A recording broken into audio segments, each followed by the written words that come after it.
No, definitely, man. We're stoked to be here.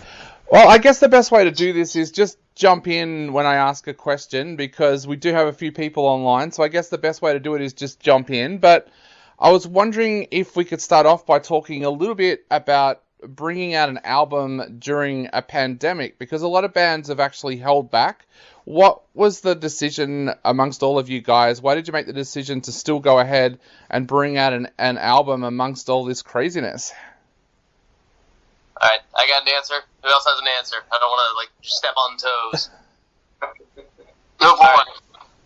I mean, everyone's stuck at home or whatever's going on, and people need music, people need movies, people need good food, people need the world to go on. So if we can contribute and put out something cool that someone enjoys, they get an hour break away from all the nonsense, or they hate it and they get a 4-minute break, whatever.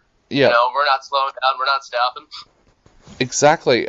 So the recording process, did you guys record it before everything went crazy, or did you guys actually have to find a way to record this album during all the craziness? Oh, Evan, you having a hard time over there? Because he was pretty big on the recording process. I can't hear what's going on his side of the world. Can he hear? I can't hear Evan. No, I can't hear Evan at all.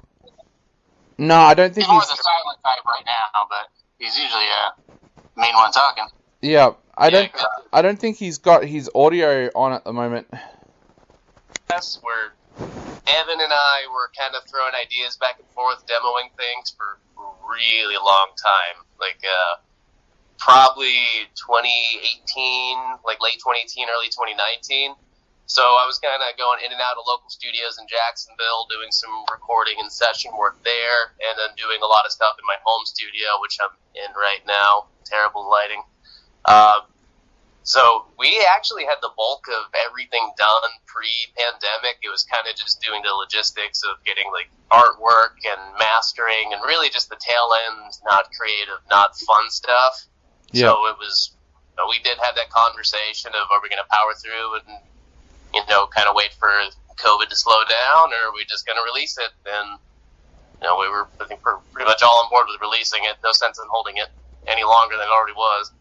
Yeah, definitely. How difficult was it to get things like mastering and everything done, though? Were the studios actually open? Because I know here in Australia, especially where I am in Melbourne, everything just shut down. You couldn't go into a recording studio, you couldn't get mastering done or anything. Was that difficult for you guys? We actually outsourced to Henrik Oud over in Sweden or Norway. I can't remember offhand, but he's the dude that worked with Architects, Powerwolf, big name, lots of cool credits under his belt. So Evan just shot him an email, and he said he was available, and we did everything electronically. So we never actually went into the studio for any of the mixing, mastering stuff. We just did the best we could to track everything on our own. We sent him the files. If something wasn't good enough, he let us know, and we fixed it, or we just went on from there. Just kind of had to adapt to the situation. Yeah. So tell us lyrically, what was inspiring you guys this time around with the album? Was there something there that was a strong point that you wanted to touch on lyrically? Lyrics are 100% Evan. I didn't write a damn word on this album, and he's the guy that's not working out right now, so I can really I can't really comment on that. Can you hear me? Yeah, I can hear you. Alejandro, okay. What about you? I'll just go and say what he said for the album, because I asked about I was the design and everything for it, but it's basically about I don't want to go and quote his exact words, but paraphrasing, finding your own demons in your way through things and inner conflicts and stuff, and different issues that you have, and working through that in a basic sense for it. But there's the whole album took a few years to write, so he put a lot of stuff into it. And like Andrew was saying, what's crazy with our band and a lot of bands nowadays is none of us actually live in the same town. We all live in Florida, but we're all hours away. So when we go and we write stuff and do different things, we'll plan okay, here's a central city that we can meet in for practice, or a place we can play, try and figure it out for it. Because it's hard to find good musicians around Florida, and Yeah, and places to play and everything else too. So we do a lot of file transfers for things. So Evan will go and is the main. It's his. He's the main person behind the band. He'll write the lyrics and do all that stuff, and then Andrew's on guitar, and me and Alejandro are more for live aspect and everything too. So it seems like nowadays that's more of how things are going with bands, is because if you live in the middle of BFE, it's hard to find something if you want to start some crazy operatic like death metal bagpipe band or something. But there's someone else out there that wants to do it. Yeah. Guarantee there is. You can find them on the internet, and then you send tracks back and forth. So it's the golden age of technology. It makes it nice. Definitely. And being all apart like that, what do those writing sessions look like? What comes first, the lyrics or the music? And then how does that work from there? At least with all the songs on this album, they started out musically. For the most part, the way that the writing sessions go is kind of like Scott had mentioned.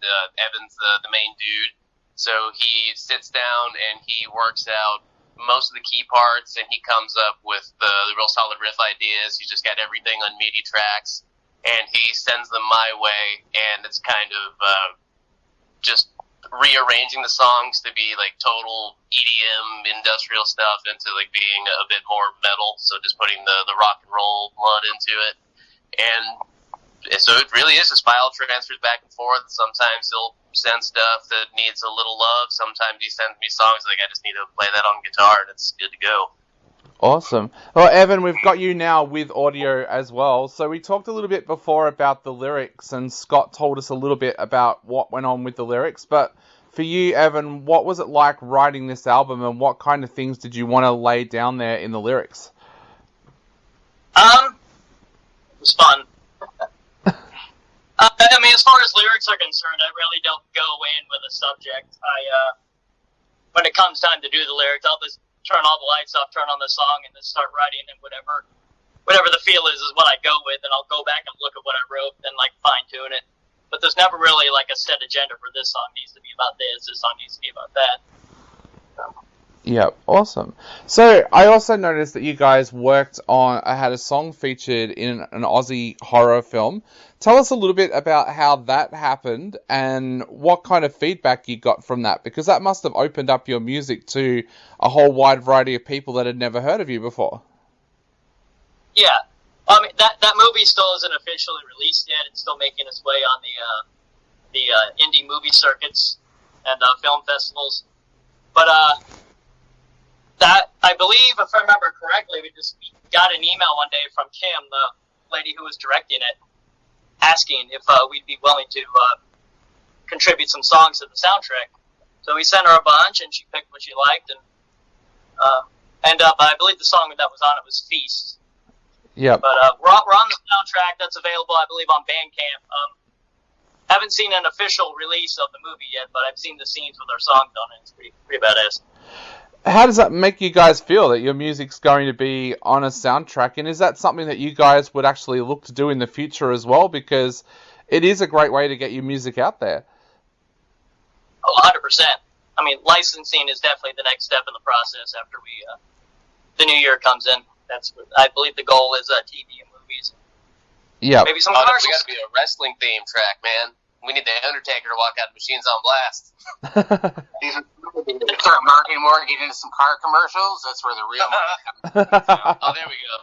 Late night car insurance stuff, whatever. It's all cool. Geico, Kia, whatever. Hey, pay us for the song. I should ask about that. How do you guys feel about things like that with commercials? Because we saw a huge thing happen a few years ago here in Australia, where an Australian band had a song featured on a car commercial, just like you said, and that made them the highest earning band in Australia that year. They literally got paid more to do that car commercial than what other bands made from their albums that year. How does that make you guys feel as artists? Is that a good thing or a bad thing? I really don't feel any particular way about it. I know, especially in the rock and metal scene, there's this weird elitism that if you're not just 100% making rock and metal music for the sake of being rock and metal music and making your living off of it, then you're not like a real artist. Like if you work a 9-to-5 job and then do the band thing at night, that for some reason you're discredited. I don't know what the whole mentality is. so people getting their songs in movies, commercials, TV shows, what have you. People are going to support it, and some people are just going to, poo-poo all over it because you're selling out, man. But I don't know. I don't think about it too much. Just do whatever. If an opportunity presents itself and it feels like the right move, then just make the right move. Yeah, definitely. Now, guys, I'm looking at the album cover for your album right now. Tell us a little bit about this artwork, because it looks absolutely amazing. Tell us a little bit about the artist and why you guys went with them to do the artwork. Go with that one, Andrew. You were good at explaining it last time. All right. So after we had everything recorded and good to go, the artwork was basically the last thing that we went to. We wanted to have the fully mixed and mastered record, know what it was going to sound like, know what the songs were, and so we could try to get the artwork to just fit the vibe of the music, just to get to be a cohesive audio-visual package. And we were just going through the old Instagram, just trying to find a bunch of different artists, looking at album cover art for stuff we thought was cool. And I remember there was this album by Keith Merrow called Reading the Bones that I just loved the artwork on it. And the artist's name is Barrel Marta. So we just looked him up and started flipping through his portfolio. And then it's a little underwhelming, but right in the middle of his portfolio in the for sale, here's what I painted stuff was that painting right there, right in the middle, waiting for us. So there was just something about it where just the vibe of it, it fit the music. So we bought it. Awesome. A little underwhelming. Well, guys, I wanted to ask, we talked a little bit before about bringing out the album during this crazy 2020, but where to now for you guys? I mean, we're just opening back up here in Victoria now. It looks like we might have some live shows early next year. How's it looking where you are, and when do you think you guys are going to be able to get out on the road again? Oh, that's a hard one.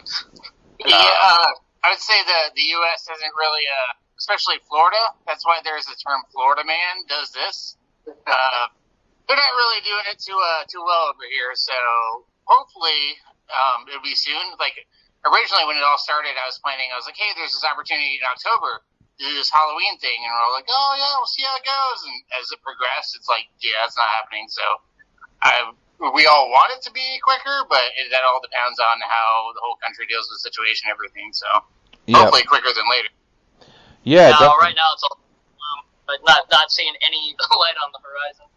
No, we got like a big problem with the whole anti-vaxxers, deep fake stuff, that COVID isn't real and you're not real and I'm not real and nothing changes. So we're just the Zoom call isn't even real. This isn't even real now. Who knows? Nothing real. Nothing's real. Yeah, we've got that here as well, actually, and luckily we've been able to overcome it at the moment. And I think the latest figures is we're 32 days COVID-free in our state, so that's looking pretty promising. But how have you guys spent this time, because you haven't been able to get out on the road? Have you been already working on the next album? Never stop working. I'll say that. Mostly we're just focusing on promoting this album and trying to get it to as much people as possible. Yeah, that's really where the focus is, because you can't really go out. There's no shows, so it's just sit back, buckle up, and go with the times and find a way around it to get people to discover you without playing live. Definitely. Well, aside from buying the album, are there other ways that people out there can support you guys at the moment? You can send a cash, check, or money order to the following address. Carrier pigeon works too. Just load that pigeon up with cash and send it on over. Yeah, but is there any merch that people out there can grab? Because I know we've had a big thing on this show where we've said if you can't go and see your favorite live band this year, go and buy a t-shirt online. Do you guys have merch out there that people can grab? Yeah, everything's on our Bandcamp page. Awesome. Everything that we have is under the merch tab on our Bandcamp page, which is probably the best place to find it all. Awesome. Well, we'll definitely put a link up there for people so that they can find that as well and get to that and support you guys. But to finish off, is there anything you want to say to all the Aussies out there before they grab a copy of this album? I just want to go around the circle. All right, kick it off, Evan. Well, I want to thank you for checking us out, and if you dig us, share us with your friends. Andrew. All right, I guess I'm next. Aussies of the world, we appreciate you guys. We appreciate everyone that appreciates us, and we're glad you're along for the ride with us. So if you're stuck at home in quarantine, I guess listen to some Machines on Blast. Hopefully you dig it, and life moves on. Alejandro, you're quiet over there. I don't know, get ready to bang your head before you listen to this album. Check us out on Bandcamp, like they said. Show us some love, Facebook, we're on Spotify, all that stuff. That's about it. Mr. Van Horn. Bad at speeches, but I guess with all the crazy stuff that's going on, cool part about Machines on Blast is all of us have different projects and different stuff going on too. So each one of us is in multiple bands. So there's plenty of music out there to check out, independent bands, other stuff, and give those bands your money and not just big corporations. And if you're sitting at home in quarantine, then there's plenty of music to listen to and stuff to check out. So Consume. yes, Definitely. take it all in. Take it. And I think what we might do on this show is actually go on a little bit of a Machines on Blast rabbit hole and explore some of the other bands that you guys are in as well over the next few weeks. So, get prepared for a whole bunch of Aussies to start liking you guys on socials, I think. Really appreciate it. Not a problem. Well, guys, thank you so much for joining us today. It's been an absolute pleasure chatting to you all. And hopefully, when this world all opens up, we might get to see you guys tour in Australia sometime. I don't know, man. I've seen your spiders. Well, guys, again, thank you so much. It's been an absolute pleasure chatting to you, and hopefully we get to chat again in the future. Definitely, man. Again, thank you so much for having us. All right, guys. Stay safe, have fun, and we'll talk soon.